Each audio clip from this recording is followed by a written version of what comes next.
joints that we're talking about are articulations between bones. Okay. So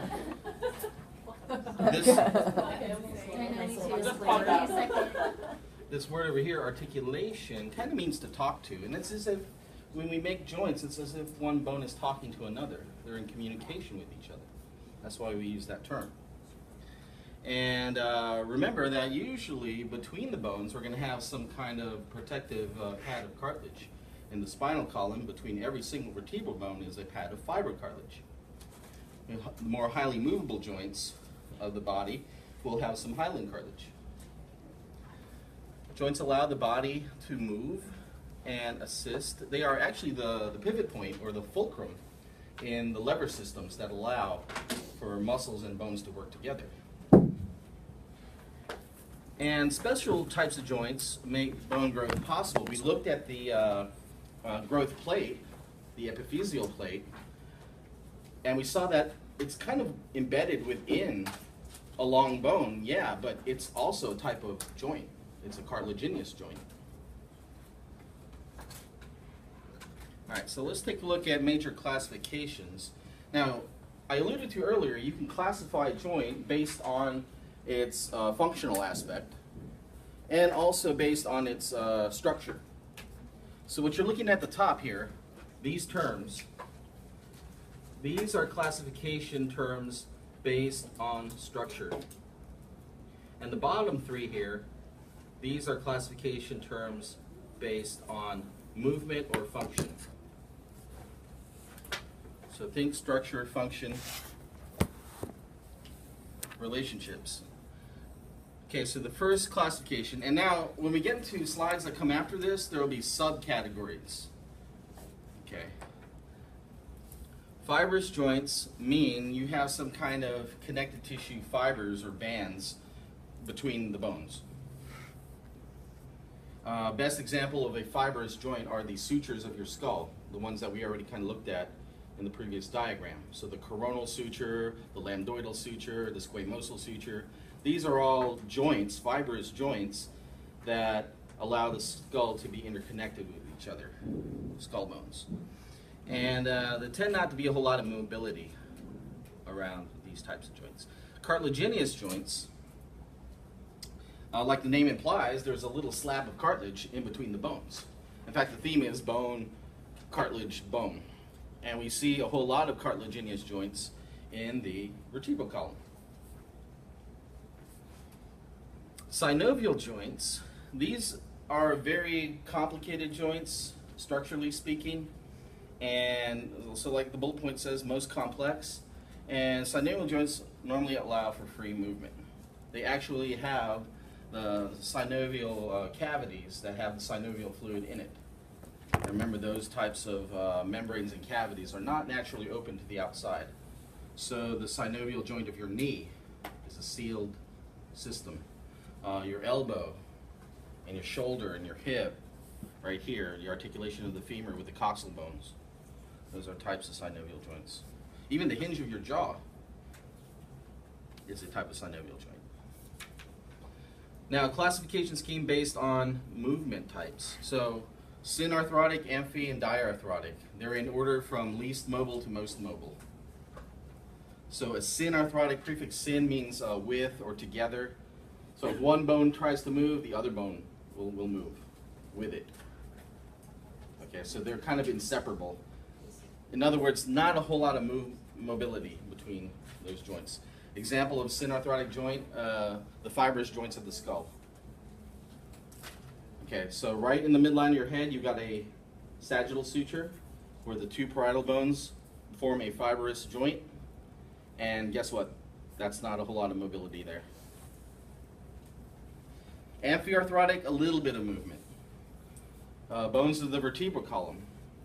Although people sometimes will have very flexible spines and they can bend over, touch their toes, or they can move the other way and put their head to their butt. You know, contortionists and gymnasts and things like that. The individual joints between the vertebral bones are not very movable. When you see that great range of motion, that's because of the collective mobility of all the joints all at one time. Okay, so the joints of the spinal column tend to be amphiarthrotic. Diarthrotic are freely movable, and they are mostly associated with your synovial joints. So sometimes people use these two terms synonymously.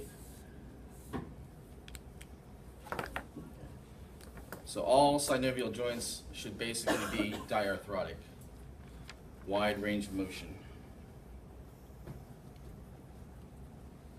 Okay, so lock those terms down, and let's see some examples of each of these major categories. Jargon gets pretty thick here. Okay, so fibrous joints, that first category based on structure. These are the three subtypes.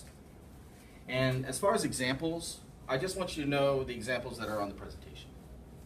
Okay, and there's only one example that they give you here of a syndesmosis. It's a type of fibrous joint that we can find between the lower leg bones. So the fibula is here, it is a lateral bone. Tibia is here, it's a shin bone, it's a medial bone. And in between them, there's this band of fibrous connective tissue called the interosseous membrane. Well, that happens to be the fibrous joint there, syndesmosis.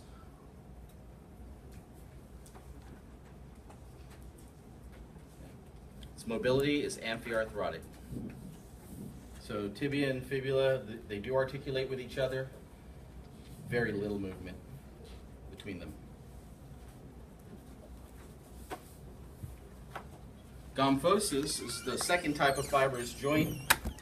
And the best example and only example of this is really the sockets of your teeth.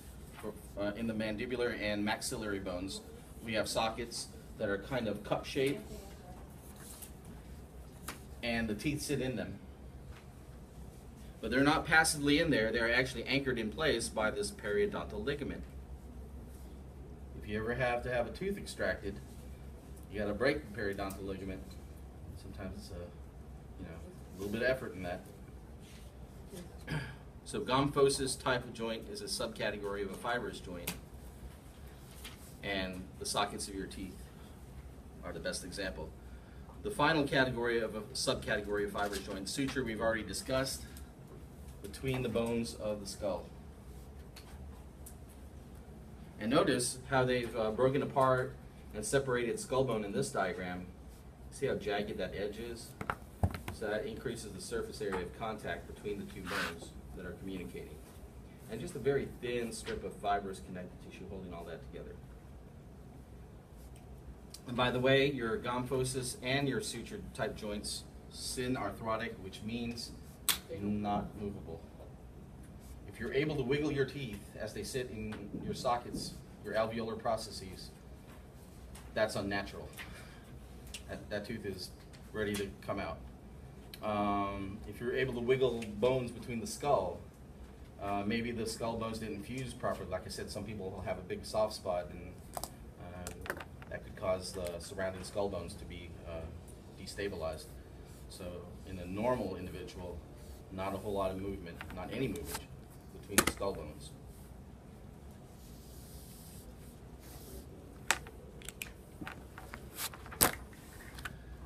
All right. Cartilaginous joints, only two subcategories here. And the theme of the cartilaginous joint is, again, there's going to be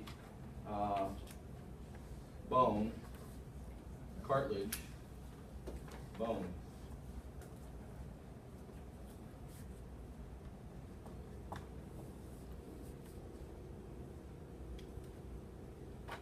With not a whole lot of space in between. So an example is, for example, here we have what we call a synchondrosis. Bands of hyaline cartilage uniting bones together, and the first rib articulation to this manubrium of the sternum is a synchondrosis. Just the first rib to the sternum. Now what about the other ribs? They almost look like the same design, but actually these rib articulations are they are synovial joints. So almost the same shape, but not quite the same type of function. Just the first rib to the manubrium of the sternum. All other ribs are synovial joints.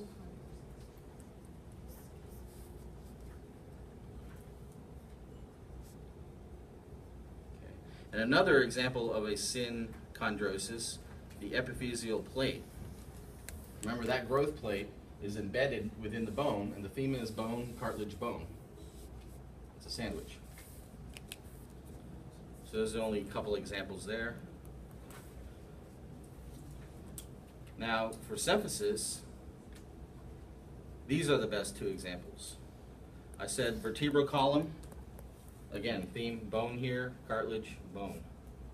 So it is a cartilaginous joint. It is a symphysis. These intervertebral discs are fibrocartilage. And this should be amphiarthrotic. I believe there's somewhere that says they are, I think I might have corrected it. I believe at one point in time the presentation said they were synarthrotic. But there's a little, where is it? Someplace else. Oh, there it is. There's the term. Okay, so this is an error. Obviously, synarthrotic means no mobility. If that were the case, we couldn't bend over and touch our toes. So there's little mobility here. Change this term, please, to amphiarthrotic. Another good example is the interface between the two coxal bones right up in the front, near the groin area. They call that the pubic symphysis, and there's a slab of fibrocartilage that lives there. Again, the theme is bone, cartilage, bone. And that is a type of cartilaginous joint, a type of symphysis, and also amphiarthrotic. The synchondrosis, is that amphiarthrotic or is that Synchondroses mean that they're not going to move. They're going to move in lockstep with each other. In other words, they're not going to move independently from each other. So an immovable joint. So I can't edit because I'm using the online version of PowerPoint to present this. So please scratch that out. Both of these are amphiarthrotic. So intervertebral discs are an example of symphysis cartilaginous joints. Symphysis type cartilaginous joint. Yeah, that's so. Kind of realize the hierarchy of the classification scheme, and then say something about mobility, amphiarthrotic. The amphiarthrotic nature of the pubic symphysis becomes exaggerated when we are about ready to give birth. So the hormone relaxin is known to affect this joint, and like the name implies, relaxin, make it more relaxed and more flexible. All right. And then the final major joint category, synovial joints.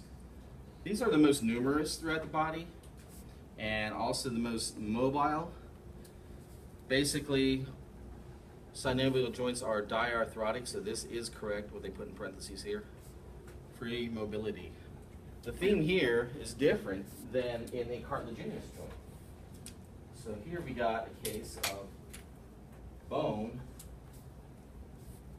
cartilage, space, cartilage, bone. So the case of a true joint cavity is bone, over near cartilage, C-A-R-T, abbreviation, space, cartilage, bone.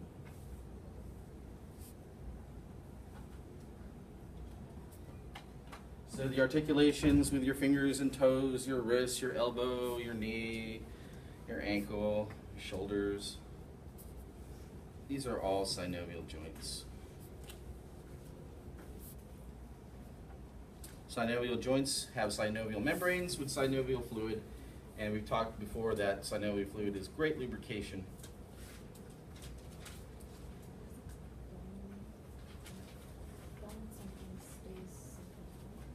You can see it on diagram. See bone here, cartilage, space, which fluid-filled space, got synovial fluid, and then cartilage, bone.